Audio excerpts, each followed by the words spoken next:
روح والا بدن اور روحانیت والا بدن کتنا فرق ہے. ہمیں ایک بدن میرا ہے اور ایک بدن مخدوم اعلیٰ کا ہے. سبحان اللہ سبحان اللہ. ایک زبان میری ہے، ایک زبان غریب نواز کی ہے. میری آنکھیں ہیں، غوث پاک کی آنکھیں ہیں. کتنا بڑا فرق ہے. مگر یہ فرق اہل نظر کے لیے، دیوبندی تو کہتے ہیں سب آنکھیں برابر ہیں. جب میری نظر غوث پاک کی آنکھ کی طرح نہیں ہو سکتی ہے تو مصطفیٰ کی طرح کیسے ہو پائے گی، رسول اللہ کی طرح کیسے ہو پائے گی. یہ روحانی، تو میں یاد کر رہا تھا کہ روحانی بدن اور روحانیت والا بدن میں کتنا فرق ہے. بس اس کو سن لیجئے، اب بات کو میں سمیٹ دوں. روح والا بدن کے لیے قانون ہے کہ یہ ہاتھ روح والا ہے، یہ کسی چیز کو پکڑے گا، مگر کہاں تک کی چیز؟ جہاں تک اس کی حد ہے. یہ لمبائی یہاں تک. اب شبیر بیٹھے وہاں تک یہ ہاتھ نہیں جا پائے گا. اس کی ایک حد ہے پکڑنے کے لیے، اور دینے کے لیے بھی حد ہے. پیر چلیں گے مگر کہاں تک؟ جہاں تک اس کی حد ہے. آنکھیں دیکھیں گی مگر کہاں تک؟ جہاں تک اس کی حد ہے. کان سنیں گے مگر کہاں تک کی آواز؟ جہاں تک اس کی حد ہے. دل دھڑکے گا مگر کب تک؟ جب تک اس کی حد ہے. مگر میں کہوں گا روح والے بدن کے لیے، اس کی آنکھ کے لیے، کان کے لیے، ہاتھ کے لیے، پیر کے لیے ایک حد ہوتی ہے. وہیں تک یہ کام کریں گے، اس کے آگے کام نہیں کریں گے. مگر روحانیت والی آنکھوں کے لیے حد نہیں ہوتی ہے. سبحان اللہ سبحان اللہ. روحانیت والے کان کے لیے حد نہیں ہوتی ہے. روحانیت والے ہاتھ کے لیے حد نہیں ہوتی ہے. وہ بیٹھے بغداد میں ہوتے ہیں اور ہندوستان کے غلاموں کی آواز سن لیا کرتے ہیں. سبحان اللہ. وہ بیٹھے مدینہ میں ہوتے ہیں اور اپنی امتوں کی آواز کو، صلاۃ و سلام کو سن لیا کرتے ہیں. یہ روح والے بدن اور روحانیت والے بدن میں یہ فرق ہے. اب بہت بڑا فرق ہے. اس کو اور میں ثابت کر دوں کہ حدیث کی روشنی میں، اور اس حدیث کو تو تمام لوگ مانتے ہیں، چاہے وہ دیوبندی ہو، وہابی ہو. بخاری شریف کی حدیث ہے، بڑی مشہور حدیث ہے. اس کو سن لیجئے، شاید آپ کا ذہن میری بات قبول کر لے کہ روح والی آنکھ میں اور روحانیت والی آنکھ میں کتنا فرق ہے. روح والے کان میں اور روحانیت والے کان میں کتنا فرق ہے. شاید اس حدیث کی روشنی میں آپ کے دماغ میں بات آ سکے. زمانہ فاروقی ہے، حضرت عمر ابن خطاب کا دور ہے، دور خلافت ہے، خلافت فاروقی ہے. سیدنا فاروق اعظم رضی اللہ تعالیٰ عنہ ایک دن جمعے کی نماز میں خطبہ دے رہے تھے. منبر رسول پر بیٹھے ہوئے تھے اور منبر رسول پر بیٹھ کے خطبہ دے رہے تھے. خطبے میں کیا ہوتا ہے؟ اللہ کی حمد، نبی کی نعت، اسلام کی شان، اسلام کی تاریخ، یہی بیان کیا جاتا ہے. کچھ واعظ اور نصیحت کی باتیں ہوتی ہیں.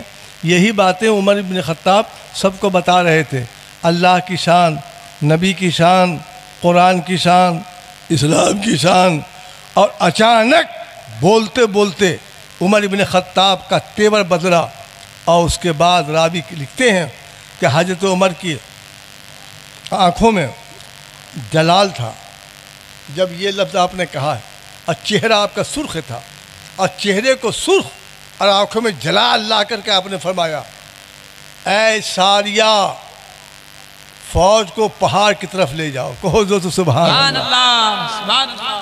یا ساریۃ الجبل، یا ساریۃ الجبل جو آپ نے کہا ہے تو آنکھوں میں جلال تھا، چہرے پر جلال تھا، غصہ تھا، چہرہ سرخ تھا. واقعہ یہ تھا کہ حضرت ساریہ قادسیہ میں جنگ کر رہے تھے. قادسیہ مصر میں پہاڑی علاقوں میں ایک علاقے کا، ایک پہاڑ کا نام اور آبادی کا نام قادسیہ ہے.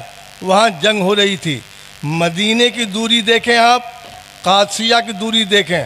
مدینے میں عمر بن خطاب ہیں، مسجد میں ہیں، منبر پر ہیں، اور وہاں سے آواز دیتے ہیں، اے ساریہ، فوج کو پہاڑ کی طرف لے جاؤ. واقعہ یہ ہے کہ ساریہ جنگ کر رہے تھے. یہ اسلامی فوج کے سپہ سالار ہیں. مختصر سی فوج تھی اور یہ گھر گئی تھی. یہودیوں نے ان کو گھیر لیا تھا اور قریب تھا کہ مسلمانوں کو شکست ہو جائے. یہودوں کی فتح ہو جائے۔ حضرت عمر بن خطاب نے وہاں سے نگاہ دوڑائی تو دیکھا کہ میری فوج مغلوب ہے، دشمن غالب ہے۔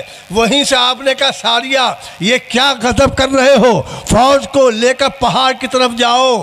پہاڑ کی طرف یہ فوج کو لے کر گئے، پیچھے پہاڑ تھا اور جم کر انہوں نے جو حملہ کیا تو فتح اللہ نے ان حضرات کو عطا فرمائی، غیروں کو شکست ہو گئی۔ یہ تو ایک واقعہ ہے، مگر میں کہنا چاہتا ہوں جن آنکھوں نے مدینہ میں رہ کر قادسیہ کی حالت کو دیکھا تھا وہ آنکھیں روح والی نہیں تھی، روحانیت والی آنکھیں تھیں، اور جن کانوں نے قادسیہ سے سنا تھا وہ کان روح والے کان نہیں تھے، روحانیت والے کان تھے۔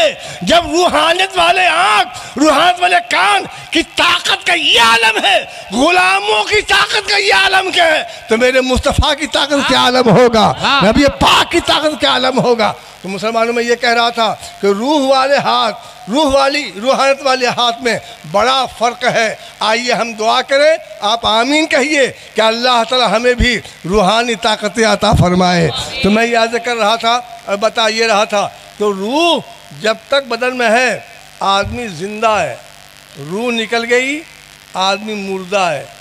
مگر یہ مردہ کا لفظ اس کے لیے ہے جو نبی کو نہیں مانتے، جو نبی کو مانتے ہیں وہ قبر میں بھی زندہ رہتا ہے۔ ہم جاتے ہیں سلام کرتے ہیں تو ہمارے سلام کا وہ جواب بھی عطا فرماتے ہیں، ہمارے کھڑاؤں کی آواز سنتے ہیں، ہمارے آنے کا انہیں احساس ہوتا ہے۔ یہ سب حدیثوں موجود ہیں۔ اس لیے میں عرض کروں گا کہ قاری صاحب آپ غم نہ کریں، آپ فکر نہ کریں۔ آپ کی اہلیہ آپ کے ساتھ رہتی تھی تو وہ آپ کو دیکھتی تھی، آج کل وہ آپ کو نہیں دیکھ رہی، مصطفیٰ کی زیارت کر رہی ہے، مصطفیٰ کے دیدار کر رہی ہے، مصطفیٰ کو دیکھا ہے۔ آپ کو خوش ہونا چاہیے۔ ہم موت سے ڈرتے نہیں ہیں، گھبراتے نہیں ہیں، وقتی طور کے لیے غم آتے ہیں، آفتیں آتی ہیں اور صدمہ ضرور ہوتا ہے۔ روحانیت کو روحانیت جب تک ہمارے پاس یہ رہی کسی نے ہم سے آنکھیں نہیں ملائیں، جب تک میرے پاس یہ رہی، اور جب سے یہ چھن گئی ہمیں چمار بھی ہم کو آنکھ دکھا رہا ہے، جس کو کوئی پوچھتا نہیں وہ ہمیں آنکھیں دکھا رہا ہے۔ کیا کوئی مقابلہ کر پائے گا مخدوم اعلیٰ کا؟ کسی مذہب میں کوئی مخدوم ہو تو دکھا دیجئے، کسی مذہب میں کوئی غریب نواز ہو تو دکھا دیجئے، کسی مذہب میں غوث اعظم ہو تو دکھا دیجئے، کسی مذہب میں ابو بکر صدیق جیسا انسان ہو تو دکھا دو، عمر بن خطاب جیسا انسان ہو تو دکھا دو۔ میں کہتا ہوں کہ اسلام کا جواب نہیں ہے، اسلام کے ماننے والوں کا بھی جواب نہیں ہے۔ اسلام سراپا روحانیت کا نام ہے، اب ماننے والوں کا اندر یہ روحانی بھیک کے طور پر ان کو بھی عطا کی گئی ہے۔ آئیے ہم آپ کو بتائیں کہ جب تک ہمارے پاس روحانی طاقتیں رہیں کسی نے ہم سے آنکھ نہیں ملایا ہے، آنکھیں پھٹ گئی ہیں جس نے ملانے کی کوشش کی ہے، یہ تو اس وقت سے پیدا ہوا ہے کہ جب سے ہم سے روحانیت چلی گئی، ہم نے کھو دیا اسے، جو ہمارے گھر کی جاگیر تھی ہم نے اس کو اپنے ہاتھوں سے کھو دیا۔ کیسے کھویا میں نے؟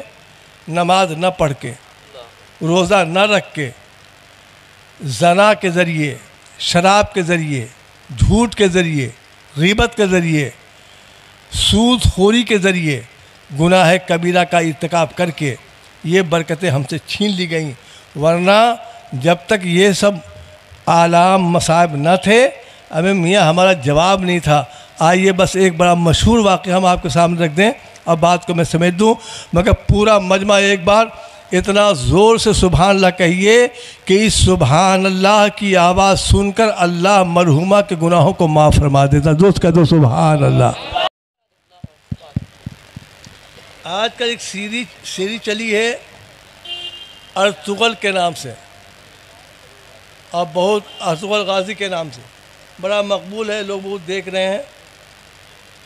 کچھ حصہ میں نے بھی دیکھنے کے گناہ کیا ہے کہ جن لوگوں نے اس کو ناجائز ہونے کا فتویٰ دیا دیکھنا گناہ ہے، تو میں نے بھی گناہ کیا مگر دیکھا میں نے۔ ارطغرل غازی کہ کچھ سیری چلی ہے، اس زمانے کا واقعہ ہے کہ چنگیز خان ایک ظالم بادشاہ تھا، مگر بہت بڑا دماغدار تھا اور بہت بڑی کھوپڑی کا مالک تھا۔ اس نے پوری دنیا کو اپنے اندر کرنے کا خواب دیکھا تھا اور کچھ کوششیں بھی کی تھیں. آدھی دنیا اس کے اندر میں آ گئی تھی، کل دنیا تو اس کے اندر میں نہ آ سکی، اس لیے کہ اللہ نے کل دنیا مصطفیٰ کے ہاتھوں پہلے دے دیا تھا، ان کے قدموں پہلے دے دیا تھا. آدھی دنیا ان کے ہاتھوں میں آ گئی تھی. چنگیز خان کی اولادوں میں ایک بڑی مشہور ان کا بیٹا، ان کا پوتا گزرا ہے جس کا نام ہے ہلاکو خان. ہلاکو خان بڑا ظالم تھا، جابر تھا، قاہر تھا، بدمعاش تھا، بدتمیز تھا اور بہت بڑا سفاک اور درندہ تھا. ہلاکو خان نے جس شہر پر حملہ کیا ان کی اپنی فوج کے ساتھ، شہر کی اینٹ سے اینٹ بجا دی، خون کی ندیاں بہا دی. اسی کے دور حکومت میں یا دور شجاعت میں بغداد میں جو نہریں ہیں، نہر فرات، اس کا پانی ایک وقت تھا کہ جو خون کے رنگ میں تبدیل ہو گیا تھا. پانی کی شکل نہ تھی بلکہ خون کی شکل تھی. اتنا خون بہایا تھا ہلاکو نے انسانوں کا اور مسلمانوں کا. بغداد کی اینٹ سے اینٹ بجا دی، غرناطہ کی اینٹ سے اینٹ بجا دی، پوری دنیا کو اکھاڑ کر پھینک دیا. یہ میں ہلاکو کی بات کر رہا ہوں، چنگیز کی بات نہیں کر رہا ہوں. ہلاکو ایک دن بڑا موڈ میں تھا. اس نے اپنے آدمی سے پوچھا کوئی ملک ایسا بھی ہے کہ جس پر میں نے فتح نہیں کیا ہے؟ لوگوں نے کہا ایک ملک رہ گیا ہے. کہا وہ ملک کون سا ہے جو میرے ہوتے ہوئے اب تک میری قبضے میں نہیں آیا؟ لوگوں نے بتایا وہ ملک روم ہے. روم شہر میں ابھی آپ کا قبضہ نہیں ہوا ہے. آپ نے حکم دیا، اس ظالم نے حکم دیا کہ روم شہر پر کا محاصرہ کر لو. محاصرہ کر لیا گیا. روم شہر میں اس وقت اللہ کے ایک ولی مولانا روم رہا کرتے تھے. کہو تو سبحان اللہ، سبحان اللہ. مولانا رومی ایک اللہ کا نیک بندہ تھا. ذرا غور فرمایا آپ، میں ایک کی بات کر رہا ہوں، پورے شہر کی بات نہیں کر رہا ہوں. مولانا روم رحمۃ اللہ تعالیٰ علیہ اس وقت زندہ تھے اور باقاعدہ حیات تھے.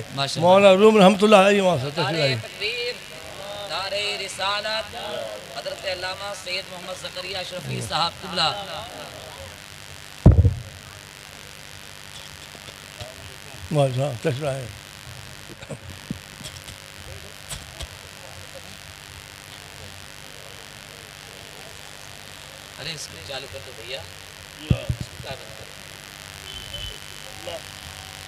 مولانا روم رحمۃ اللہ تعالیٰ علیہ اس وقت باقاعدہ حیات تھے، مگر اس واقعے سے چند دن پہلے، چند روز پہلے انہوں نے روم شہر کو چھوڑ دیا تھا. بغل میں جنگل میں، پہاڑ میں ایک کٹیا بنا لی تھی، جھوپڑی بنا لی تھی اور روم شہر چھوڑ کر اس جھوپڑی میں چلے گئے تھے اور وہیں رہا کرتے تھے.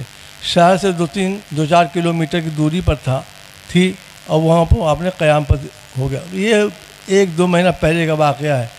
ہلاکو نے جس وقت روم شہر کا محاصرہ کیا،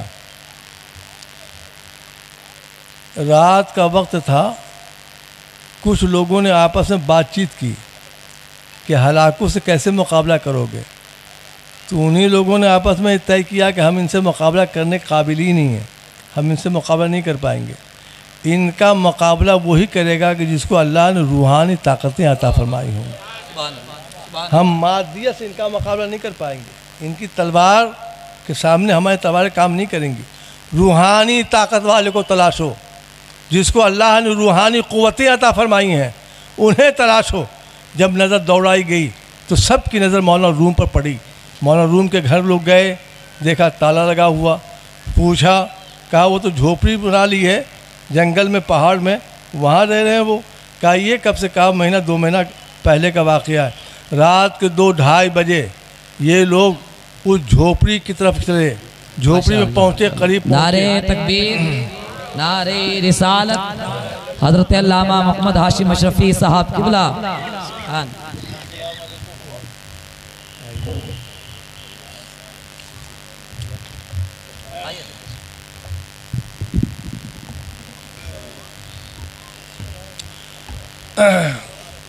وہاں پہنچے تو اس وقت مولانا روم رحمۃ اللہ علیہ تہجد کی تیاری کر رہے تھے، وضو کر رہے تھے.